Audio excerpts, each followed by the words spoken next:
Okay, eto na. Masasagot na natin yung mga katanungan ng mga kaibigan natin tungkol sa mga switch na to. Kasi masyadong madami oh. 'Di ba? Hindi alam nung kaibigan natin kung ano yung mga ibig sabihin ng switch na to kasi nga sobrang dami. So etong may check na to, dito malalaman kung tama yung ginawa mo o hindi.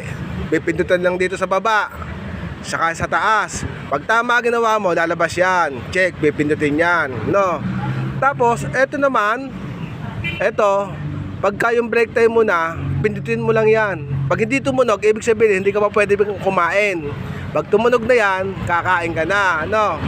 Tapos, eto naman, etong may sign ng bahay na to, halimbawa, nasa trabaho ka, gusto mo kagad makauwi sa inyo, pipindutin mo lang yan. Pagpindot mo yan, nasa inyo ka na. Kaya kung gusto